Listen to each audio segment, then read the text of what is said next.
Assalamualaikum warahmatullahi wabarakatuh. Ini penjelasan kami untuk Bapak Ibu perangkat daerah sedikit mengenai survei penilaian integritas. Jadi pada tahun 2021 ini akan diadakan survei penilaian integritas di lingkup pemerintah Kabupaten Mojokerto. Penyelenggaranya nanti adalah KPK. Jadi nanti yang mensurvei adalah KPK dan rekanannya berkaitan dengan integritasnya. Di sini inspektorat ditunjuk sebagai koordinator, sementara nanti yang mensurvei langsung dari KPK bersama rekanan. Nah, untuk tahun 2021 ini, SPI atau survei penilaian integritas ini akan dilaksanakan secara online. Bagaimana caranya? Caranya yaitu KPK akan memilih secara acak responden untuk kemudian dikirimi link menuju kuesioner survei yang kemudian diisi. Jadi nanti surveyornya KPK dan rekanannya tidak langsung turun, tapi mereka akan laksanakan SPI ini secara online. Nah, oleh karena itu, inspektorat dalam hal ini mewakili Pemkab oleh KPK dimintai data yang akan digunakan sebagai data calon responden.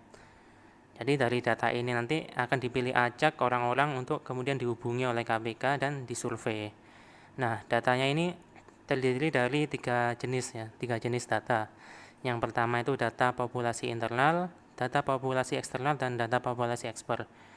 Data populasi internal ini data seluruh ASN dan THL yang ada di Pemkab ini. Nah, data ASN ini kita sudah dapatkan dari BKPB.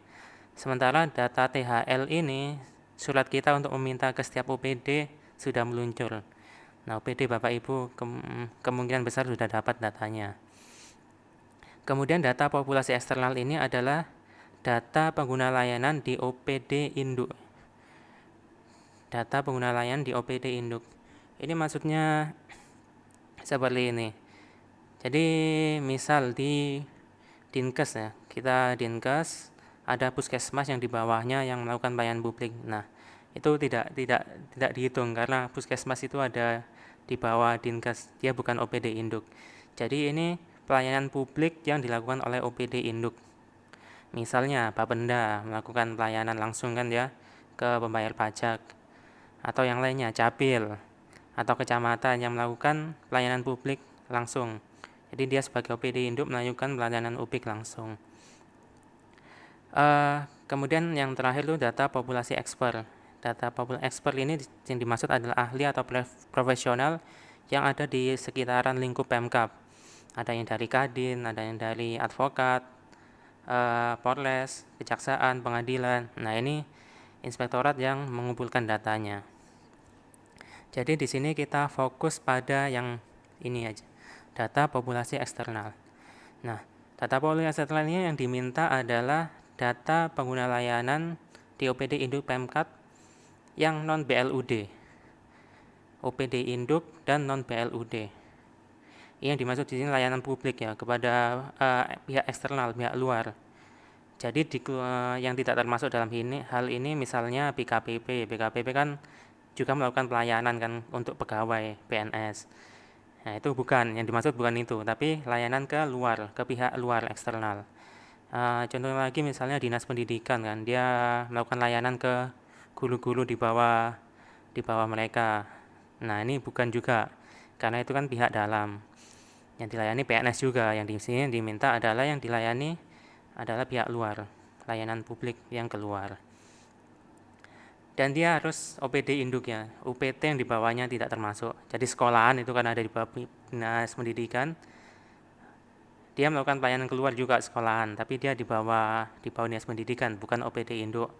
Contoh yang tadi puskesmas juga kan, dia melakukan layanan keluar, tapi dia di bawah dinas pendidikan, dia bukan OPD induk. Dan non BLUD.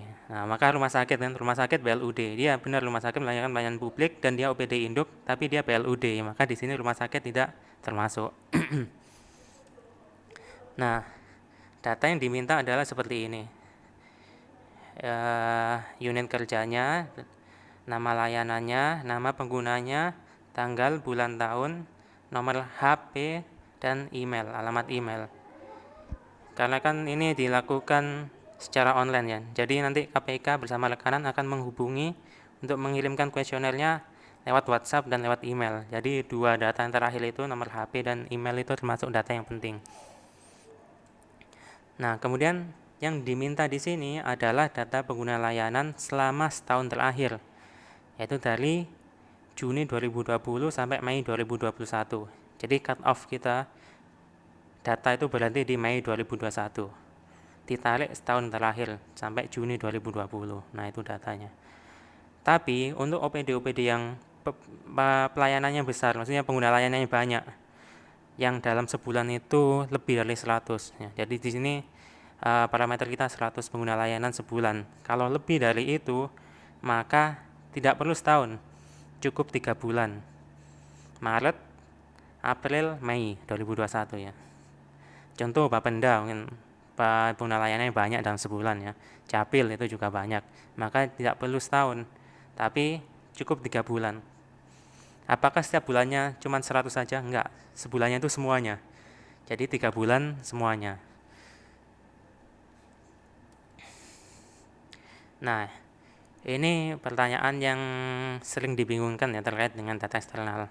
Yang pertama, bagaimana bila data yang ada tidak lengkap? Kecamatan biasanya nggak ada ini data HP dan emailnya gitu kan. Ya, kita sebenarnya berharap datanya bisa lengkap ya. Tapi kalau sudah terlanjur, bulan-bulan kemarin sudah terlanjur data itu tidak lengkap, maka tetap dikirimkan meskipun nggak ada HP dan emailnya. Tetap dikirimkan secara lengkap ya. Lengkap nggak lengkap tetap dikirimkan.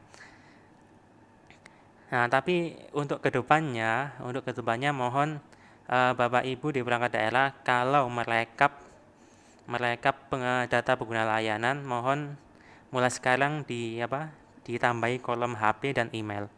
Dan mohon juga pengguna layanan itu disemangati untuk mengisi itu.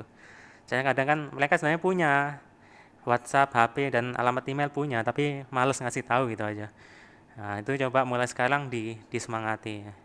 Beritahukan pada mereka nanti ini untuk survei kualitas pelayanan kita dan data Anda ini HP sama email dijamin aman, tidak disebarkan itu. Ya disemangati, dimulai dari sekarang. Tapi yang sudah terlewat dan memang benar-benar nggak ada HP dan emailnya ya tidak apa-apa, tetap dikirimkan datanya. Nah, data dikirimkan kemana? Nanti data ini dari perangkat daerah tidak langsung dikirimkan ke KPK ya, tapi dikirimkan ke inspektorat. Nanti kita akan ada surat untuk follow up permintaan data ini. Jadi datanya nanti dikirimkan ke inspektorat, nanti kita akan merekap jadi satu, kemudian akan kita kirimkan ke KPK atas nama pemerintah Kabupaten Mojokerto. Ya. Nah, kemudian bagaimana jika OPD saya tidak melakukan pelayanan publik? Ya berarti tidak perlu menyediakan data populasi eksternal ini, karena ini kan untuk yang pelayanan publik. Jadi ya tidak perlu kalau OPD Bapak Ibu uh, tidak melakukan pelayanan publik. Sebenarnya semua OPD melakukan pelayanan publik ya, tapi kan ini pelayanan publik yang langsung ya. OPD-OPD kan ada yang pelayanan publiknya tidak langsung atau dia melayani internal pemerintah kabupaten. Maka ya kalau memang tidak melakukan pelayanan publik ke pihak eksternal, ya tidak perlu menyediakan data ini. Kapan batas terakhir pengumpulan datanya? Ya, seperti yang kita bilang tadi, cut off-nya itu Mei ya. Jadi uh, kita Mei terakhir data sudah harus selesai untuk kemudian diolah dulu sebelum dikirimkan ke KPK.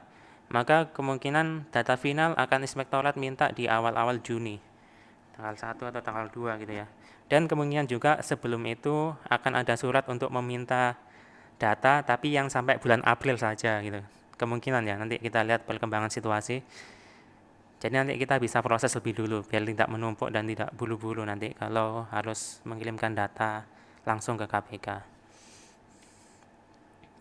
Nah, bila ada yang ingin saya tanyakan harus menghubungi siapa? Nah, di setiap surat kita mengenai SPI, kita sudah melampirkan kontak person. Untuk beberapa OPD yang melakukan pelayanan, kita juga sudah buat grup. Tapi mungkin ada beberapa OPD yang juga melakukan pelayanan publik yang kelewat, tidak masuk di grup itu. Tapi di setiap surat kita, yang terkait dengan SPI kita sudah menyertakan kontak person ya, kontak person dari inspektorat. Monggo kalau ada yang bingung dan perlu ditanyakan bisa menghubungi kontak person tersebut. Nah, sekian saja mengenai penjelasan data populasi eksternal untuk keperluan SPI tahun 2021 ini. Kami mohon kerjasamanya kepada Bapak Ibu perangkat daerah, dan jika ada yang bingung atau kurang jelas jangan sungkan-sungkan untuk bertanya. Terima kasih. Wassalamualaikum warahmatullahi wabarakatuh.